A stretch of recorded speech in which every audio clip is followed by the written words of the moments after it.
अस्सलामुअलैकुम, your watching technical बाजवार। नमस्कार दोस्तों, आज हम रिव्यू प्रोवाइड करने वाले हैं आपको Vivo S1 Pro का।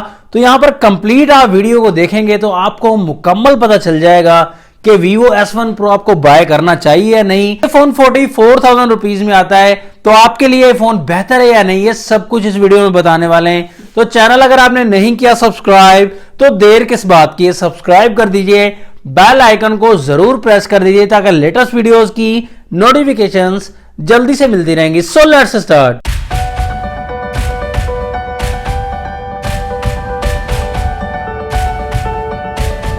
फोन के सबसे पहले लुक एंड डिजाइन की बात करें, ये तो बहुत ही अच्छी बात है कि फोन का लुक एंड डिजाइन बहुत ज्यादा अच्छा दिया गया है। तो यहां पर आप देख सकते हैं डिजाइन आपको बैक साइड से डायमंड शेप मिलेगा कैमरास की तरफ, और फोन आपको पॉलीकार्बोनेट से बना हुआ मिलेगा। प्लास्टिक बॉडी, शाइन काफी ज्यादा है फोन में। और यहां पर कलर्स ऑप्शन आपको 2 कलर्स मिल जाएंगे, ब्लैक कलर, उसके अलावा व्हाइट कलर, ये स्काई कलर मिल जाएगा। तो मुझे फेवरेट जो कलर लगता है वो स्काई कलर है, व्हाइट कलर। तो बेहतरीन फोन दिया गया है, डिजाइन वाइज काफी अच्छा दिया गया है। फ्रंट में इस फोन के यहां पर नॉच टेक्नोलॉजी दी गई और डिस्प्ले भी आपको काफी अच्छा मिलने वाला है। तो ये डिजाइन जो मिलाकर बन जाता है, डिजाइन वाइज जो है कोई शिकायत नहीं दी गई, बेहतरीन दिया गया है। और एल्युमिनियम फ्रेम आपको मिल जाएगा, तो ये काफी ड्यूरेबिलिटी इस फोन में दी गई है। डिस्प्ले इस फोन में मिल जाता है आपको 6.38 इंचेस का super AMOLED display, full HD plus मिल जाएगा, नॉच टेक्नोलॉजी मिल जाएगी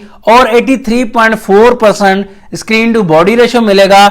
इस फोन में आपको गोरिल्ला ग्लास की प्रोटेक्शन सामने की तरफ नहीं मिलती, जो फोन में डेफिनेटली रखनी चाहिए थी, ये वीवो को ख्याल करना चाहिए। और इस फोन में पिक्सल डेंसिटी आपको 404 ppi मिल जाएगी। डिस्प्ले क्वालिटी आपको काफी इंप्रेसिव डिस्प्ले मिल जाएगा, बहुत अच्छे कलर, शार्प कलर्स मिल जाते हैं क्योंकि सुपर एमोलेड डिस्प्ले। तो कलर वाइज इस फोन में आपको कोई शिकायत नहीं आने वाली। सुपर एमोलेड डिस्प्ले की वजह से बैटरी भी काफी अच्छी काम करने वाली है।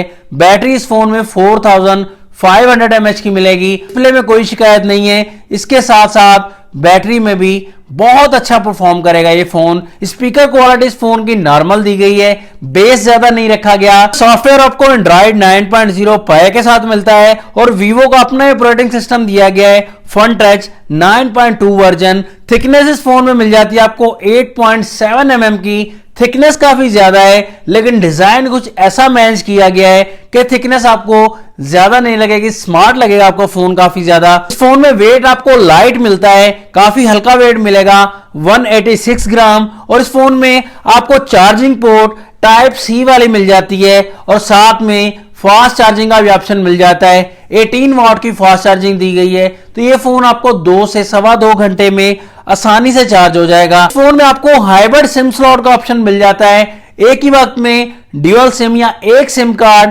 एक एसडी कार्ड यूज कर सकते हैं। फोन में स्क्रीन पर ही फिंगरप्रिंट सेंसर रखा गया है जो कि काफी फास्ट वर्क करता है, ये आप देख सकते हैं, वर्किंग काफी फास्ट है। फेस आईडी भी इस फोन में देख सकते हैं आप, काफी फास्ट वर्क करती है। तो फेस आईडी एंड फिंगरप्रिंट के मामले में काफी फास्ट है ये फोन। इसके अलावा इस फोन में डार्क मोड का ऑप्शन ऐड कर दिया गया है, आई प्रोटेक्शन का ऑप्शन है, बहुत सारा अल्ट्रा गेमिंग मोड, बहुत से ऑप्शंस ऐड कर दिए गए हैं। और इसके अलावा एनिमेशंस भी, charging animation, fingerprint animation, face ID animation, काफी सारे ऑप्शंस ऐड कर दिए गए हैं। तो यहां पर अब हम कैमरास की तरफ आ जाते हैं। तो फोन में फ्रंट साइड पर आपको जो कैमरा मिलता है 32 मेगापिक्सल की सेल्फी नॉच में मिल जाती है। बैक साइड पर क्वाड कैमरा सेटअप है, बहुत अच्छा डिजाइन दिया गया है। यहां पर आपको मेन कैमरा 48 मेगापिक्सल का मिलता है, 1.8 अपर्चर। सेकंड कैमरा 8 मेगापिक्सल का ultra wide and third camera 2 megapixel का यहां पर आपको माइक्रो शॉट्स के लिए मिलता है। एंड फोर्थ कैमरा आपको पोर्ट्रेट शॉट्स के लिए 2 मेगापिक्सल का मिलता है। तो यहां पर सेंसर जो मेन कैमरा में यूज किया गया है सैमसंग का सेंसर है, लेकिन कंफर्म नहीं किया गया GM1 है या GM2 दिया गया है। कैमरा के मामले में सैंपल्स आप देख सकते हैं, बैक कैमरा में S1 से S1 Pro में काफी ज्यादा इंप्रूवमेंट की गई है, लेकिन थोड़ा सा ख्याल करना चाहिए डिटेल में और ऑपरेटिंग सिस्टम में कुछ ऐसा मैनेज करना चाहिए था, डिटेल्स जो ज्यादा क्लियर नहीं दी गई। जैसे मैंने दूसरे फोन से कंपैरिजन भी किए हैं तो 48 मेगापिक्सल दोनों फोन्स का सेम सेंसर है, लेकिन डिटेल में थोड़ा वीवो को ऑप्टिमाइजेशन में ख्याल रखना पड़ेगा। तो डिटेल में इतना ज्यादा अच्छा नहीं दिया गया, लेकिन फिर भी बेहतरीन रहेगा। S1 से बहुत अच्छी इंप्रूवमेंट की गई है इस फोन में। फ्रंट कैमरा की फोटोज आप देखेंगे तो 32 मेगापिक्सल के हिसाब से बहुत अच्छी फोटोज दी गई हैं, लेकिन यहां भी ऑप्टिमाइजेशन में थोड़ी वाइटनेस दी गई है।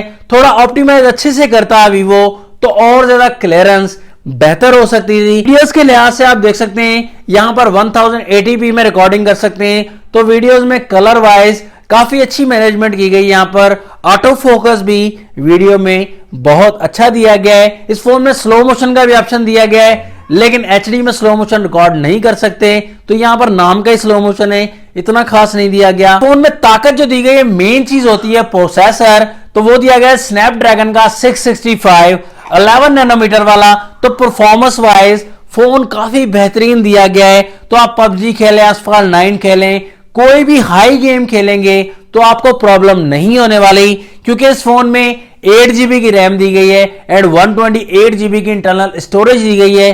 तो आपको मैनेजमेंट के हिसाब से भी कोई प्रॉब्लम नहीं आने वाली और प्रोसेसिंग के हिसाब से भी कोई प्रॉब्लम नहीं आने वाली। पबजी अगर प्ले करेंगे तो सेटिंग्स का मामला यहां पर स्मूथ में आप हाई में प्ले कर सकते हैं। अगर आप एचडी मोड में प्ले करेंगे तो यहां पर मीडियम में आप प्ले कर सकते हैं। बैटरी की बात करें तो पबजी वगैरह में बैटरी भी इतनी ज्यादा कंज्यूम नहीं होने वाली।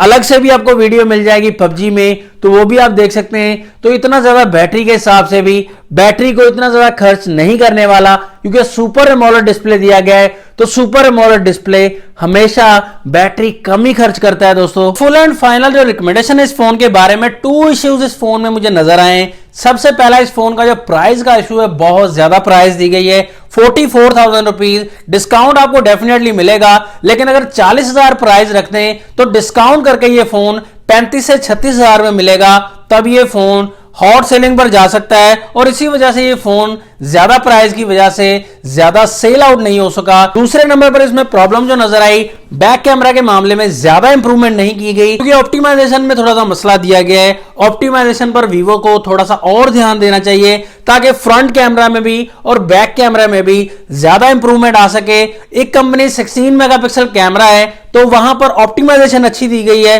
तो 16 मेगापिक्सल का कैमरा भी बहुत अच्छा काम करेगा और बैक कैमरा भी बहुत अच्छा काम करेगा।